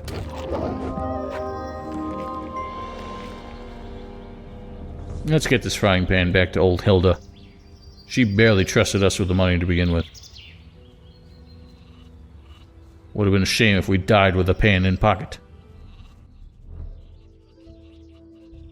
Now, I did miss an item over by those wolves because I'm an idiot. So, don't let me forget that. Hey, you! Here's your frying pan. Fine. Let's see then whether it's any good. Jesus, not even an attaboy? You'll notice a chest there. We'll be back to that in a little bit.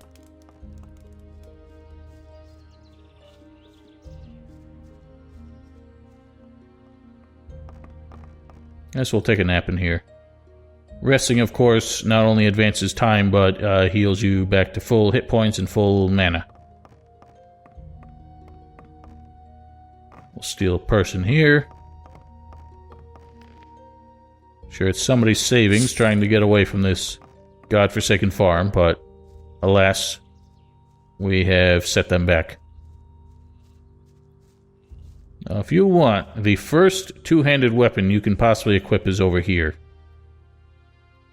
This is a pickaxe. This is a very basic two-handed weapon, but it actually does the most damage out of any of the weapons we can equip right now other than the wolf knife. This is clearly a lot longer than the wolf knife. Now, the thing with two-handed weapons, they're a bit slower. I find the input... input sensitivity for doing the combo attacks is a little more annoying. These do also have the left to right swings if you want them. The thing that annoys me the most about two-handed weapons is you'll notice when we do a backpedal, it has this weird little half step on it. And you still have the immunity, or the invincibility during that half step, but it does mean your recovery from the backstep animation is a lot slower than it is with one-handed weapons. I have no idea why they decided to do that, and it totally screws me up, because, like I said, I depend on that backstep more than any other defensive technique that you can think of. So having that extra half step and having the recovery take so much longer, as well as the general slowness and input weirdness with the two-handed weapons, is pretty much the reason why I never use them, even though two-handed weapons can be almost twice as powerful as one-handed. They're just not worth it to me.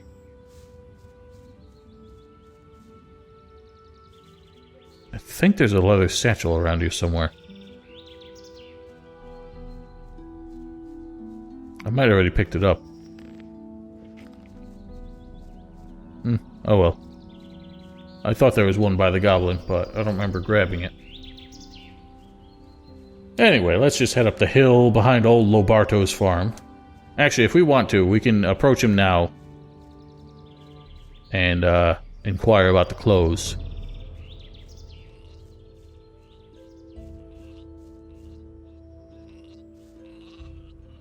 Have you got anything else for me to do? I don't. But you can ask my wife or the boys in the fields. Maybe they need some help. How much for the work clothes? Well, we'll see. You've worked the field for me. You helped my wife. Vino says you were real help to him. And that's saying something. He doesn't usually hold with day laborers.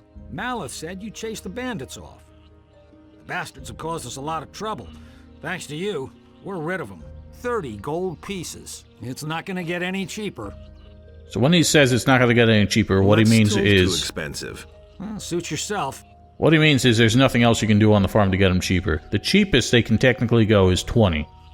But since we took the 5 gold pieces as opposed to the discount on the... after doing the turnip task, we missed out on that. So 20 gold actually ain't bad for them. But you can get them for even cheaper with what I like to call the 5-finger discount. So here you go. These are your farmer's clothes. They are the lightest armor in the game. 15 protection against weapons and arrows.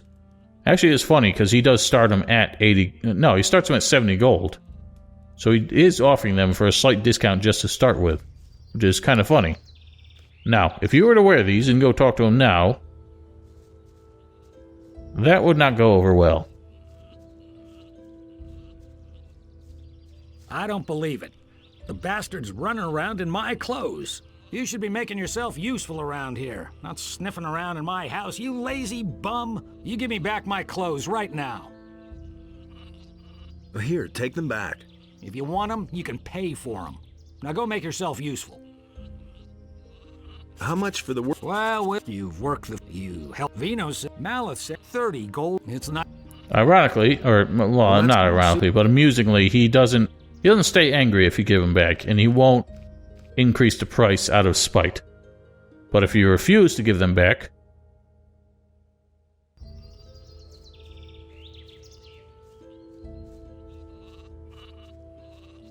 I don't believe it.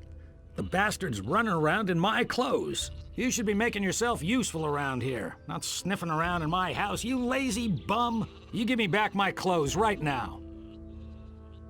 Forget it. I'll teach you, buddy.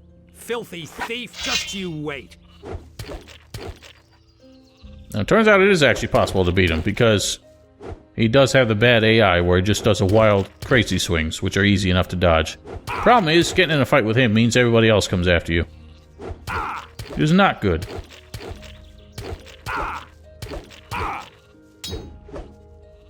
And Maleth does not do the crazy swings, so he's harder to fight.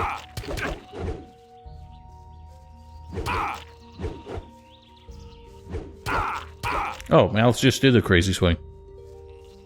Huh. Wonder why he doesn't predictably do it. Usually the AI either does those swings or doesn't do them. They're usually not... if they won't do it predictably, they usually never do it, which is kind of funny. Anyway, I'm just gonna let him beat the shit out of me. This isn't worth. So, if you do get beat up by NPCs, they will take all the gold in your inventory, as well as whatever weapon you drop. Which is very unfortunate. means you never want to lose a brawl in this game. Actually, in Gothic 1, they only took half the gold, half the money you had on you. In this one, they take it all. They don't give a shit. But we still have the clothes. Get out of my sight, you dirty thief. Now, Lobart is permanently pissed. So I'd say it's not really worth confronting him about it. That was just for amusement. If you do steal the clothes, just never talk to Lobart again. I believe, if I'm not mistaken, if you reach Chapter 2, he forgets about it. But even if you ditch the clothes and go back and talk to him, he will still confront you about them, as long as it's Chapter 1, I think. So basically, just never talk to him again until Chapter 2 or Chapter 3. Actually, that's not true. I'm talking on my ass. I think once you reach the city, he won't bring him up again. But the farmer clothes, I should probably address this now. Should have addressed it sooner. The farmer's clothes are another way to get into the city. And are actually probably the easiest. If you just follow... The thing is, you need Maleth... You need the farmer's clothes, and you need to talk to Maleth as well. Because he's the one who gives you the tip on how you can pass yourself off as a farmer. What we found here is another type of stone tablet, but this one's a little bit different. I can't read that. Still can't read it, though. This one says Stone Tablet of Life Energy, and it has a magical aura. So as you can well imagine... Ooh, goblin berries. See, I thought those didn't spawn in until later. I get so confused. What was I saying? What was I saying? Oh yeah, the stone tablets. I don't even know what else I was going to say about them. The stone tablets, we'll learn how to read those later. The ones that are square-shaped, as opposed to the rounded-topped ones, are actually of interest. I can't read that. Because the ones that are square-shaped give you a bonus to the attribute that is in the title. So, Stone Tablet of Life Energy, as you can well imagine, gives us a bonus to life energy. But we need to find somebody who can teach us how to read them.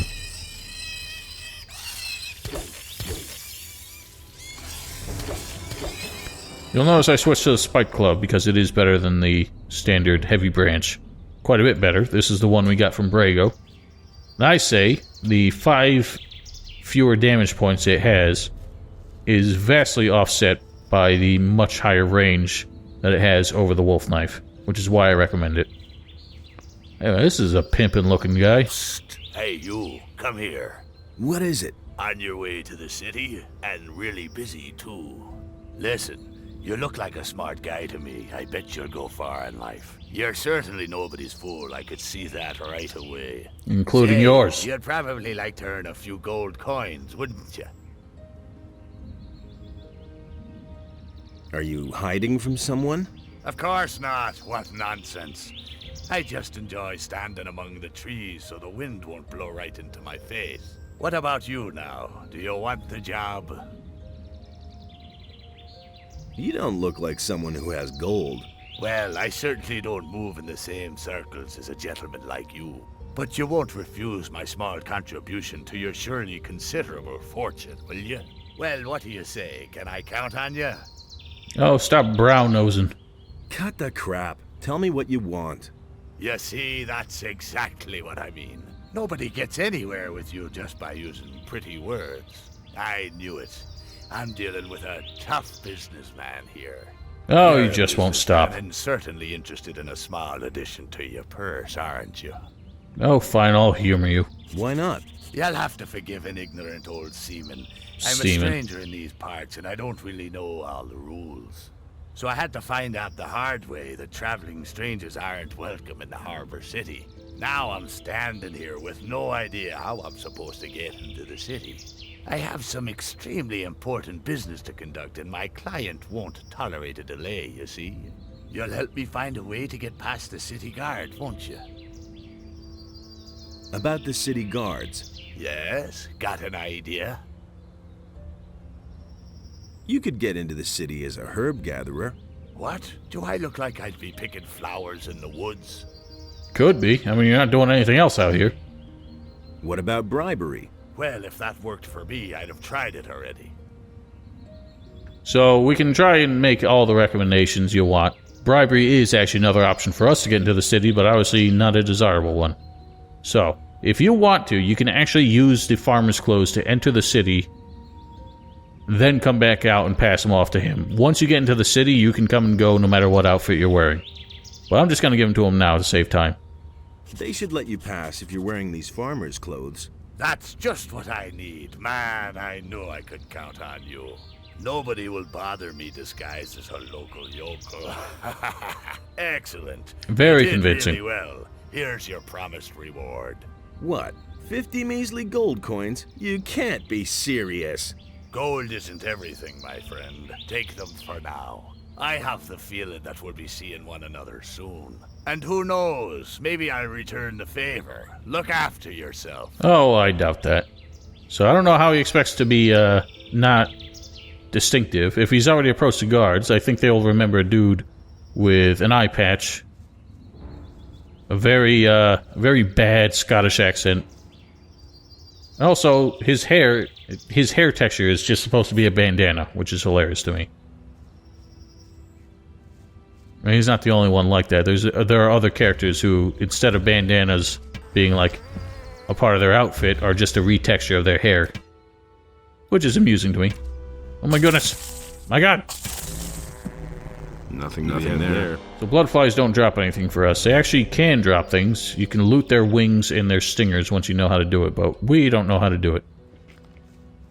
So one of the tricks with bows is that when enemies are right in your face, this is actually true with magic spells as well, but when enemies are right in your face, the hit detection for projectiles is very fussy. It's going to be very difficult to hit, so you do not want to engage in point-blank range usually. Since bloodflies usually stand back a little bit, it's usually a little bit easier to hit them using bows than most other enemy types.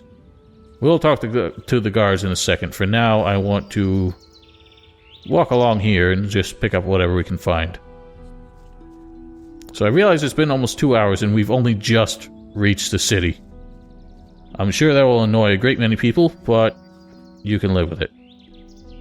So we got 2 rats over here. Now these are not juvenile giant rats, they're actually full-sized ones, which makes them quite a bit tougher to deal with. They not only do more damage, but they have more health. Luckily, they're still pretty sensitive to arrows, and that's enough to soften them up. As you can see, we took a good 20 hit points of damage from that little chomp. Now, obviously, that would have been significantly reduced had we kept the armor, but it's not necessary. So all along here, there's a couple garbage weapons, some gold pieces, and whatnot. We'll just grab all that and just to pawn off on the nearest lowly merchant. Get a little pocket change for us. You obviously don't need to loot everything you find, but if you aren't, then what the hell are you doing playing an RPG? Mindless looting is what this is all about. One of the advantages in the Piranha Bytes games, every single one that they have developed, is that you have no inventory capacity. It is infinite.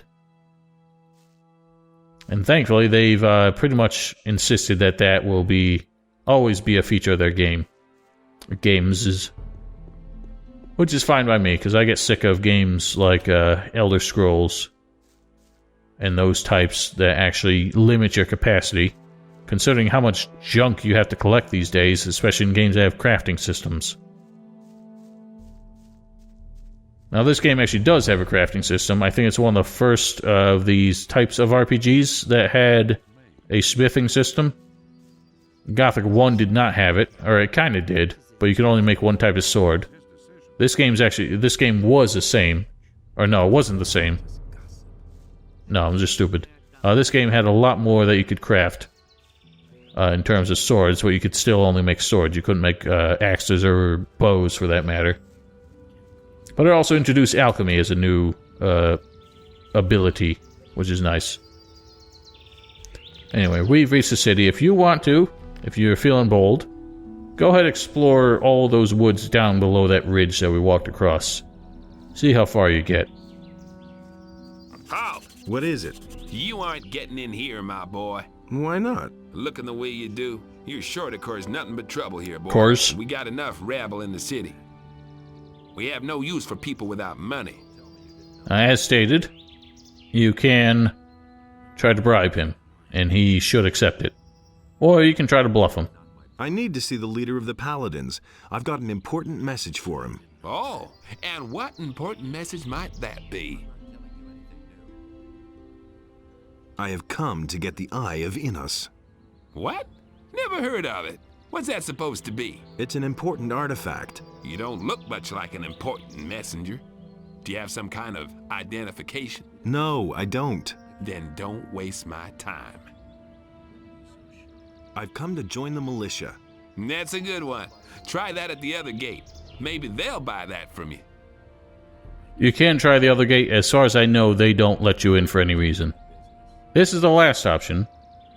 We can actually bluff him and say that we're with Constantino, or working for Constantino. That is Lester's suggestion. All you need is 10 specimens of any kind of plant. I don't think that includes mushrooms, though. But we have 27 healing plants, 10 healing herbs, and 12 blue elders. All of those would work. And yes, even after we tried to make 2 other excuses, he will buy the third one as long as it's one of the options that work. Which is hilarious to me. But we are actually not going to do that, because there are other ways in. And one of the ones oft recommended to me is to go in through these woods. I usually choose another path, but if you are cautious, you can make this work. If I had...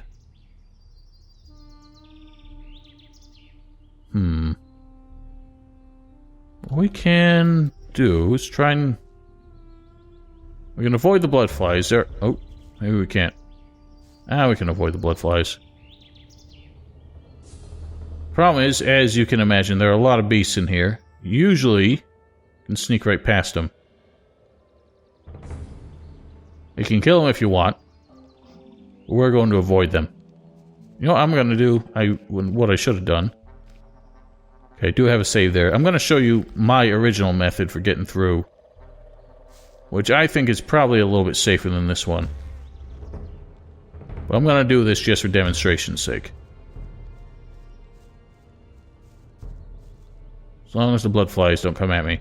Now, you'll notice that anytime you have a ranged weapon equipped or magic, it will target any enemies on your screen and give you a highlight. So that means having a bow or a spell drawn as you're running around can be very helpful at making sure you don't run straight into anything terribly dangerous.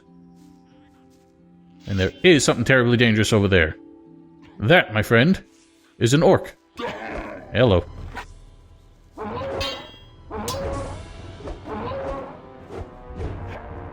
If we can avoid him, I'd rather. Hello. No, you don't.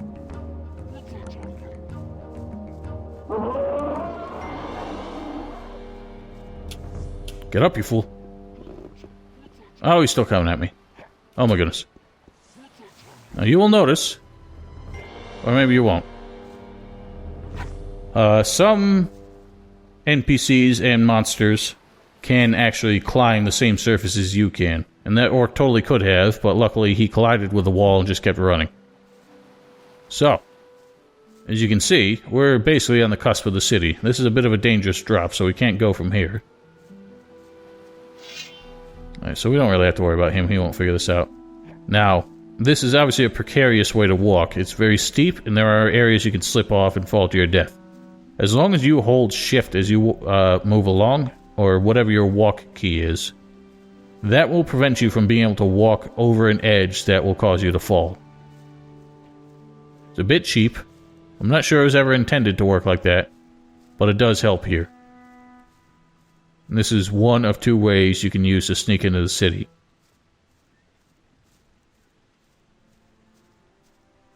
As you you can see, we're having a bit of trouble there, but we're safe on this surface at least. Oh, I'm slipping. Okay. Thank goodness for that. There's a cave down here. There are actually some dudes inside. But they're a bit much for us to deal with right now. So we'll come back to those later.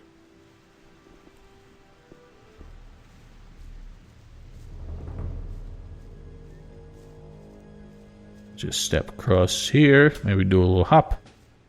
Hop up here.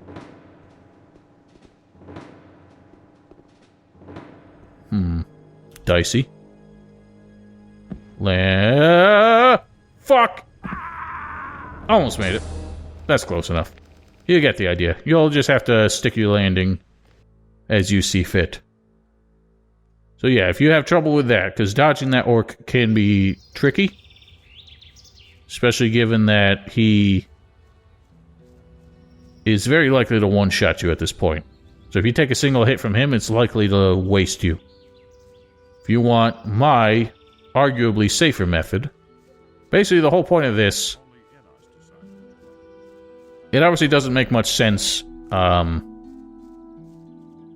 doesn't make much sense to most people on the surface because we have the means to get into the city for free. So why would we make such an extreme effort to get in for what seems to be no good reason? Well, there is a decent reason, and the reason is extra XP. So we're going to come along here. As long as we stick close to like this moat kind of thing around the city, we're fairly safe. There are some woofs up around the bend there, but again, stay down here. They shouldn't spot you.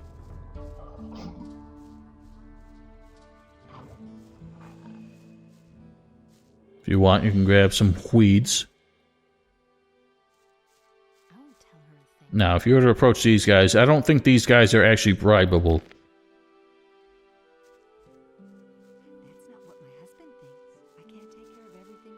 Halt! Yes? You look like a poor beggar. In this town, we have no use for people without money. Okay, I guess they are bribable. But I'm not going to try. So like I said, we're trying to get in for free. Now, everything you encounter here is going to be tougher than what we've dealt with so far, because these are not juvenile monsters anymore. I'm going to keep a save right here. So there is yet another couple ways you can get into the city if you don't mind using exploits. And I'll go over those in a little bit. I'm sure I will get some angry comments about those as well, because I know a few people in the past who have actually complained about me showing people how to use exploits in walkthroughs, saying that I should be encouraging people to learn how to play the game rather than teaching them how to cheese the game. Oh god. Forgot about Pigus. Okay, Pigus is dangerous. Avoid the Pigus. We should be okay if we just keep running. Oh god. Oh Christ almighty! We were not safe from Pigus.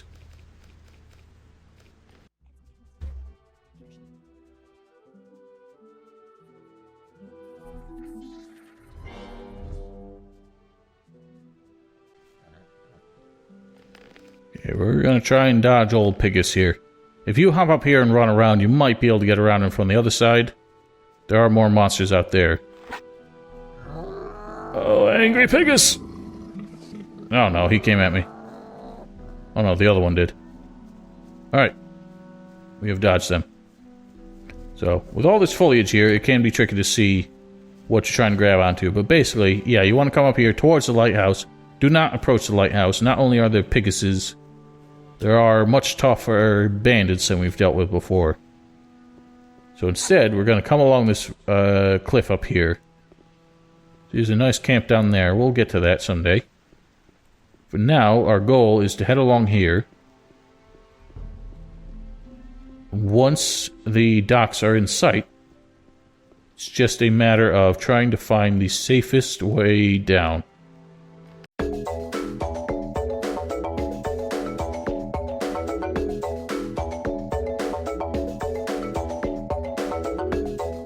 And overshooting that jump is not one of the safer ways, but at least we managed. So, this can be a bit tricky because the way falls work in this game is very annoying. If you walk off a ledge, you take fall damage way sooner than if you jump off a ledge, but even jumping does not guarantee your safety. Like from this height, I don't think we're safe.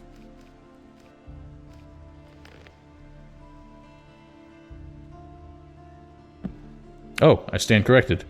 You saw how he pitched forward like that. If he had landed on his stomach, instant death, guaranteed. There's a weird disparity between how much damage you take, how much fall damage you take between landing on your stomach and landing on your back.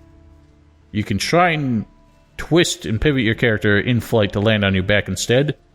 That's much more survivable. But you're better off just not taking damage at all. The other way you could have done it is when you're on that wall, hop down to the other side. And once you're on that ledge there, just hop onto the crane. That's a little bit safer.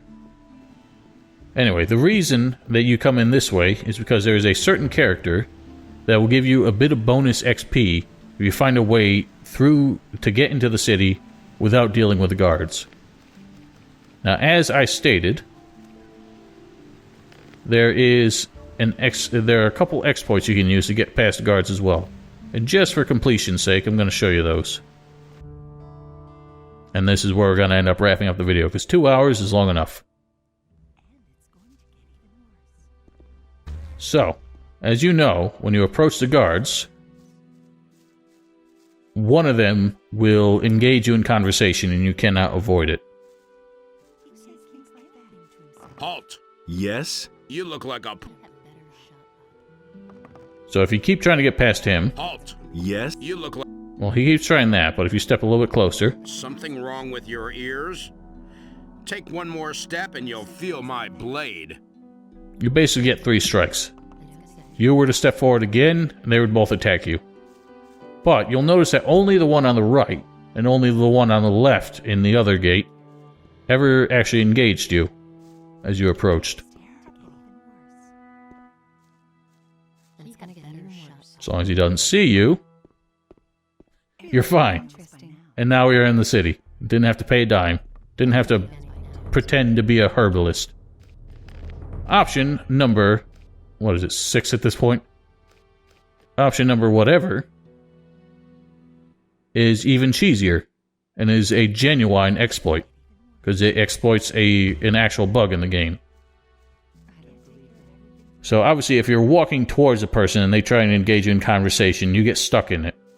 It just stops your character from walking and you have to sit there and take it. You can avoid that by strafing. As long as you hold the strafe button throughout the entire time they're trying to talk to you, your character will keep moving. Like so. But that's terrible. And we are in. And that can be used every single time that happens. So ladies and gentlemen, we are in Khorinis, and for the record, I'm going to reload the save I made when we hopped over the cliff out there. So we are in Khorinis. And here I'm going to wrap up the video. I think 2 hours just to get into the city is more than anyone asked for. But you're welcome. Ladies and gentlemen, hope you enjoyed the video. Don't forget to follow me on Twitch or subscribe to my stream archive channel. Links in the description below if you're interested in the live stream side of things. Otherwise, I welcome you all to this Gothic 2 walkthrough and hope you continue to enjoy. And until next time, have yourselves a wonderful night.